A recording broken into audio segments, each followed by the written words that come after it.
हम पे डिपेंड करता है, प्राइमरीली हम पे डिपेंड करता है, ठीक है। कि हम अपने आप को बेहतर कैसे करते हैं फिजिकली, इमोशनली और स्पिरिचुअली, हम अपने आप को बेहतर कैसे करते हैं। तो बहुत अच्छा रूटीन यूज करें, रूटीन बनाएं अपना। मेक श्योर करें कि आपको एक फिक्स रूटीन हो। सेम टाइम पे खाना, सेम टाइम पे सोना एक बहुत अच्छा रूटीन होता है जो आपकी बॉडी को ऑर्गेनाइज करता है। आप ऑर्गेनाइज हो जाएंगे, आपकी बाकी चीजें ऑटोमेटिकली ऑर्गेनाइज होने लग जाएंगी। मेडिटेशन कीजिए, रिलैक्सेशन की एक्सरसाइज वीडियोस देखिए और अपनी डाइट को बहुत ऑन स्पॉट रखिए।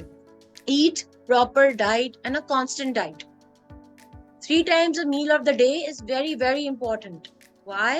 Because आपकी बॉडी को एनर्जी चाहिए, आपकी बॉडी को फ्यूल चाहिए, आपके माइंड को फ्यूल चाहिए ताकि वो वर्क कर सके। और एडिशन ऑफ दैट कोई भी एक exercise, basic walking can add to your life in a way that it can initiate oxytocin और वो आपको कांस्टेंट पॉजिटिविटी देता रहता है।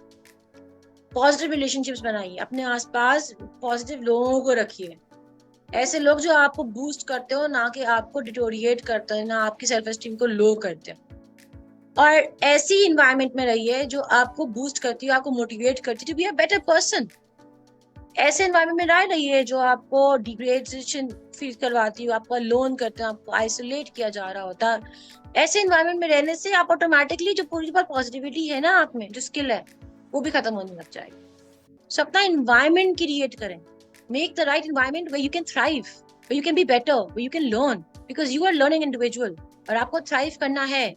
अगर फॉर एग्जाम्पल मैं एक फ्लावर हूँ और मेरे आसपास सारे डेड फ्लावर्स हैं, तो मुझे भी लगेगा यार मैं क्या कर रहा हूँ जिंदा होके, why my life, why my red, why my beautiful, ये सब तो खराब है, इन जैसा होना चाहिए, because otherwise I am isolated. But sometimes that isolation, that cutting off from that area is actually the right thing. आप सही जगह पे नहीं है, आप अपनी जगह आइडेंटिफाई करें, आप गलत जगह पे, यहाँ पे आपकी वैल्यू नहीं हो रही है, यहाँ पे आपको समझा नहीं जा रहा है, यहाँ पे आपकी स्किल को अंडरस्टैंड नहीं किया जा रहा है। So understand, stay with people who appreciate you, stay with the situation who appreciate you. अगर आपको लगता है कोई अप्रिशिएट नहीं कर रहा, appreciate yourself and cut off from all the people who are negative, even if it's your closest people. If they do not initiate a positivity, if they do not initiate positivity, if they do not initiate any good things in your life, please keep away from them.